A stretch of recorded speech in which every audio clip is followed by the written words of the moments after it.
was night of worship. I think it was 2019. In the heat of the sun, serious sun that day, we were working and we were all tired. I had too many things to do that day. I didn't know he was watching me. He called me and said, Emmanuel, come. I was actually coming to the car, entered the car. We're going out. I was not wondering, where are we going to? I'm walking. We have so much things to do. He said, don't worry. So he took me to somewhere in Lekki Phase 1. We entered the place. The AC alone calmed me down. And Uncle B, he spent some good money that day buying me lunch. They were calling me and he said I should not pick my phone. I should not pick the phone, I should just stay. We were there for like 2 hours. And he spoke to me as a mentor and as a brother and as a father.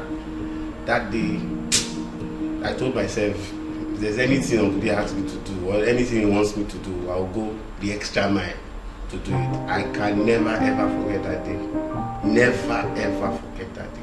Bolaji to me, my Lord, that was a loyal friend.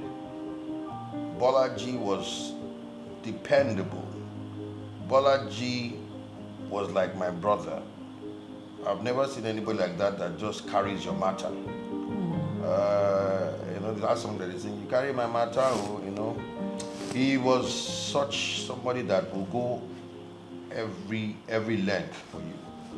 Very special. And the honor that he gives me, not because, let's just don't forget about the aspect of just knowing him from when we were a bit younger, secondary school and all that, when he was my friend's younger brother. But the honor of the office of the pastor, he will always, respect you. And, hey, Mike Bon, he will call you Mike Bon, and he will call you pastor, and yes sir, yes sir, yes sir, my goodness, that's him. Bolaji was like my confidant, my able lieutenant. Bolaji was somebody that I can say he's a go-getter, because there's nothing that he asks of him unless he cannot afford it, or that thing is not his possession that will not give it to you. Uncle B was a friend, an uncle. I would complain to Uncle B about anything and everything. I'll complain to him about George, I'll complain to him about business, I'll complain to him about somebody that was looking for my trouble. And he has a way of saying, don't worry, everything will be sorted. Especially each time I call him, Uncle B, see what George did. So, what did my brother do this time? And he had a way of bringing wisdom to everything, making everything look so plain, simple. He had a very large heart, very intelligent mind, always fun to speak with, always fun to be with, and a true family man. He was basically everything. So he was the only person that knows pretty everything about me. So he was a father, brother, uncle, mentor, everything. So he was like a Bible. I did not need to ask a lot of things from him or seek a lot of. You just would listen to when he jokes, because he's joking and he's communicating, passing an important message. He's having a general conversation, or there are times when he's having a personal conversation with you because you are experiencing something, so to me he was like a Bible. Bolaji has always been in my life, like my big brother. They would come around to the house. I just feel like he's just been part of my family, and I've always known him.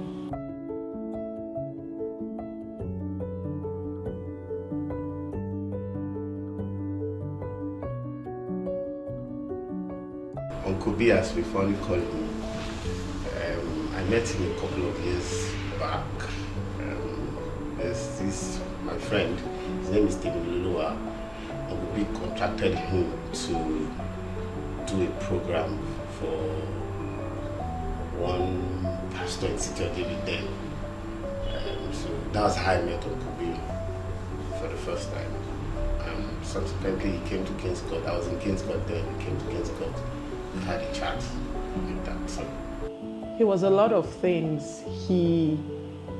After a while, I used to quite wonder how he and PT became like friends and all, but he was just someone that was dependable, you know, like there was nothing that was too big for Bolaji to do for me. I just needed to tell him, and he would tell me, consider it done. There was a hot chocolate that was made in South Africa that he found out that I liked. And I didn't even need to know that he was traveling. All I knew was that the hot chocolate would be delivered to my house. Also the steak and the meat from South Africa, he would tell me, oh, I'll get some, I'll send some to you. He really cared. So what was he to me? He was many things. He was a supporter in ministry for the Night of Worship Vision. Whatever it is, once he was there, I knew that everything would be okay. So I don't know if there is a one word to describe what he was to me, but it was many things to me. He was a friend, just to get closer than a brother. And it was a private friendship that a lot of people might not even know would call. And I remember when I was away for a couple of years, about a year plus for school, he would call and reach out. How's the program going, PK? Or you call me my nickname, how's it going? We're here for you, anything you need, anytime, just reach out.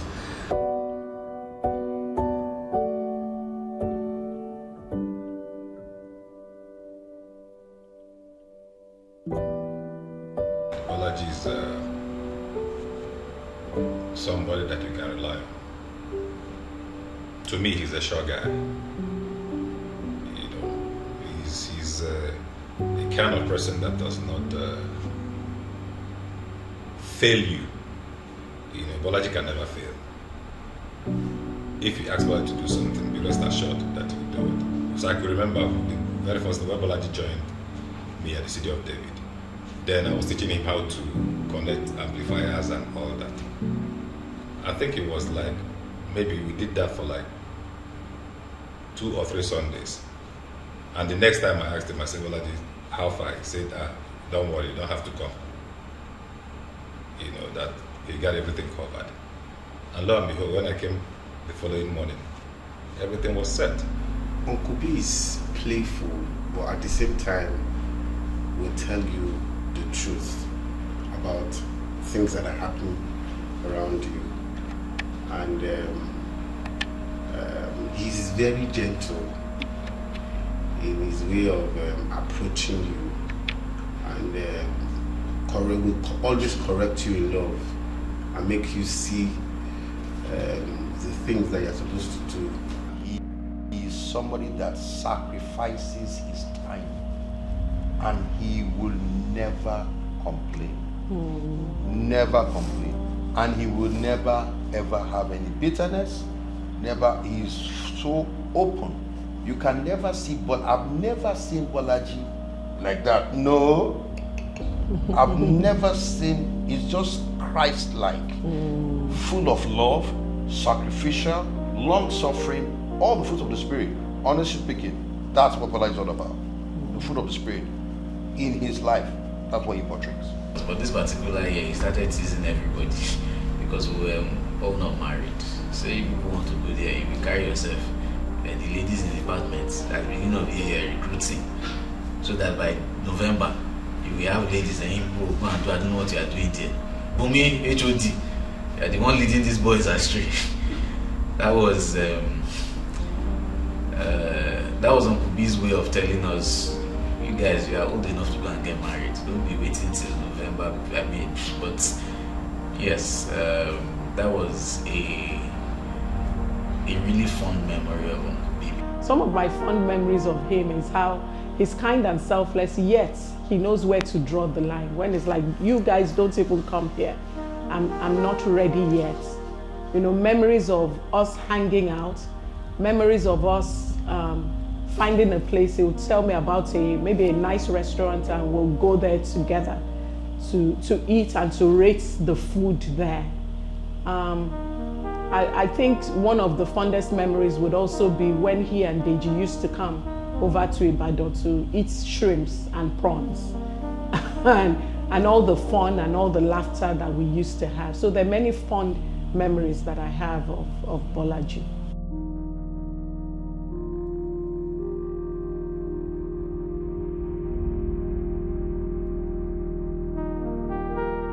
That was him for you. He would go out on a limb. It was just selfless. I think the other word that I would use is selfless.